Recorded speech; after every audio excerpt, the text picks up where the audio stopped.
De acuerdo al artículo 386 de la Ley Federal de Trabajo, se define contrato colectivo como el convenio celebrado entre uno o varios sindicatos de trabajadores o uno o varios patrones, con el objeto de establecer las condiciones según las cuales debe prestarse el trabajo de una o más empresas o establecimientos. Es decir, la finalidad del contrato colectivo es establecer y fijar las condiciones entre los trabajadores y los empleadores. Cualquiera que sea de oficio o especialidad que se reciba en una empresa o establecimiento. Este contrato colectivo puede regular días de descanso, jornadas de trabajo, vacaciones, etc. En el artículo 387 menciona que el patrón está obligado a firmar un contrato colectivo. Si este se niega, los trabajadores podrán ejercitar el derecho de huelga previsto en el artículo 450 de la Ley Federal de Trabajo.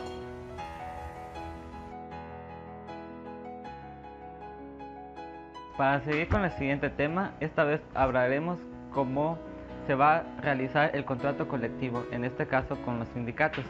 Como ya viene hablado el concepto del contrato colectivo, ahora vamos a hablar sobre cómo se va a realizar. En el artículo 388 de la Ley Federal del Trabajo nos habla que en la fracción primera nos habla que cuando subsistan o concurran sindicatos de empresa o de industria en el mismo establecimiento, se va a realizar el contrato colectivo con aquel sindicato que tenga mayoría. Ese va a ser el que tendrá derecho a que se celebre el contrato colectivo. En la fracción 2 vamos a hablar cuando concurren sindicatos gremiales. En este caso podemos considerar que los sindicatos gremiales vienen siendo aquellos sindicatos en el cual se considera únicamente una profesión. También es importante hablar sobre quiénes son los sindicatos industriales y quiénes son los sindicatos de empresa. Los sindicatos industriales podemos encontrar en el artículo 587, que nos habla que son todos aquellos que participan en una industria como la textil, la azucarera o que son mineros. También podemos considerar que los sindicatos de empresa vienen siendo todos aquellos sindicatos que están dentro de la empresa, que podrían ser sindicatos de recepcionistas, conserjes, maestros, etc. Bien, hablando todavía en la fracción 2, se va a realizar el contrato colectivo con el sindicato gremial que tenga mayoría, es decir, podrá existir otros sindicatos gremiales, pero simplemente se va a realizar el contrato con aquel que tenga mayoría. Ahora empezamos con la fracción 3. En la fracción 3 es cuando nos habla que en el caso de que concurran sindicatos gremiales de empresa o de industria, este caso se va a realizar el contrato colectivo con aquel que tenga la mayoría de mayoritario en un sindicato. Es decir, en el caso se tendrá por preferencia al primero que mencionamos. En este caso, el sindicato gremial.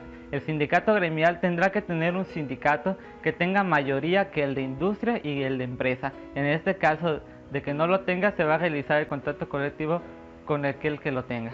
Es muy importante hablar también que en el contrato colectivo, siempre en el caso de que los sindicatos no se pongan de acuerdo sobre con quién se va a celebrar el contrato colectivo, se va a celebrar el contrato colectivo a cada uno.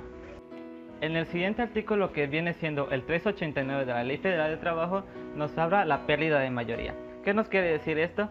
Que la Junta de Conciliación de Arbitraje que determine en el caso de la pérdida de mayoría en un sindicato con el cual se tiene celebrado un contrato colectivo, va a perder el contrato colectivo, porque va perdiendo miembros del sindicato y va disminuyendo. Por lo tanto, se va a tener por consideración aquellos sindicatos que van en aumento en su mayoría, y por lo tanto se puede terminar ese contrato e iniciar un nuevo contrato con el que tenga mayoría. De acuerdo con el artículo 390 de la Ley Federal de Trabajo, el contrato colectivo debe de ser por escrito y bajo pena de nulidad, es decir, que se deben de cumplir las condiciones que establece la ley, de lo contrario, quedará nulo.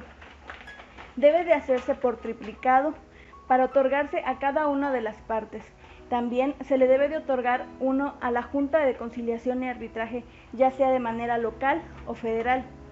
Este contrato va a surtir efecto a partir de la fecha y hora que se presente. El contrato colectivo debe contener nombre y domicilio de cada uno de los contratantes que pertenezcan al sindicato, la duración, ya sea de manera determinada o indeterminada, la empresa o establecimiento en la que se empleen, las jornadas de trabajo, días de descanso y vacaciones, así como salarios y cláusulas de capacitación o adiestramiento que se le otorgarán a los trabajadores. Las juntas de conciliación y arbitraje se obligan a hacer pública el contrato colectivo para aquellas personas que deseen consultarlo.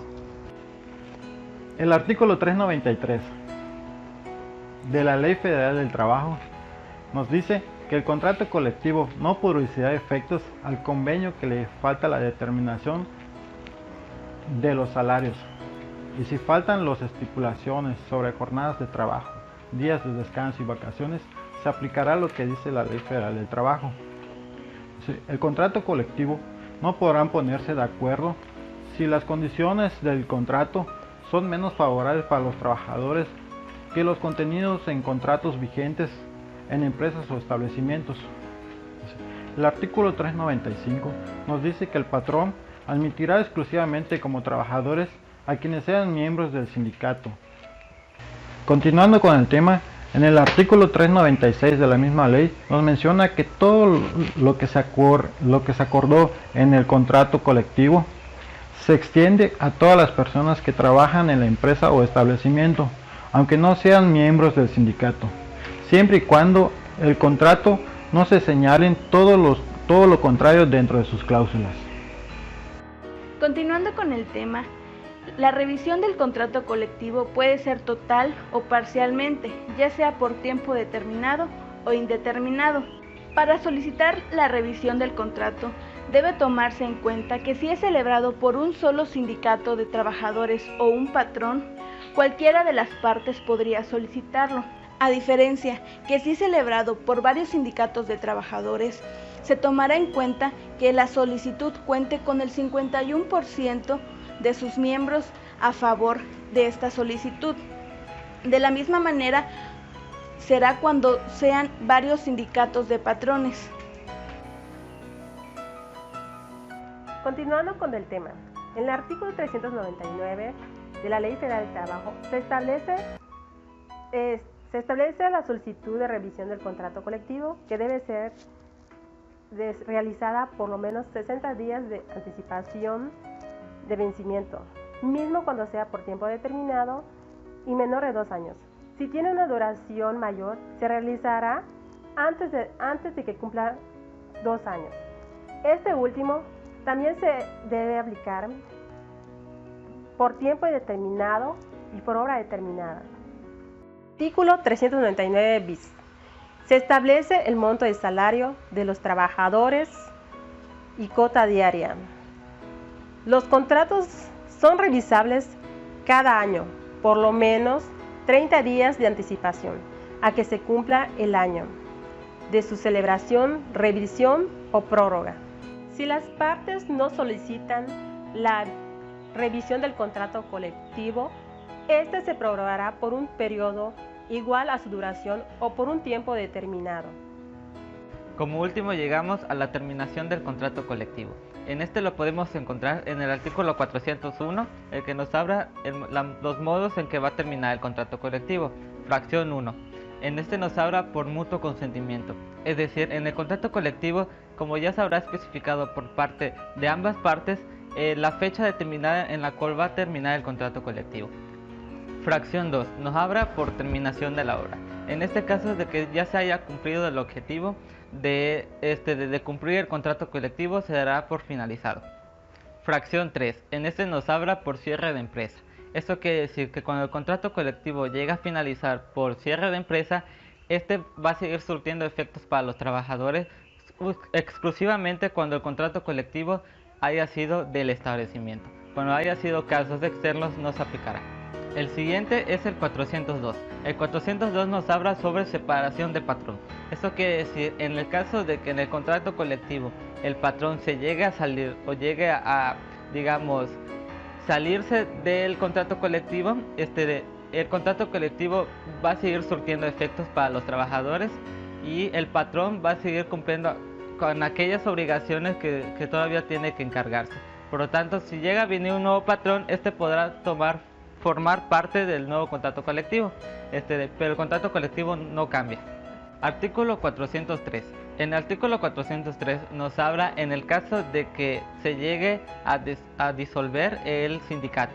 En el caso de que el sindicato se llegue a disolver, el contrato colectivo por ende se finaliza, pero tiene que surgir todavía efectos a los trabajadores. No va a cambiar, va a ser exclusivamente para los trabajadores.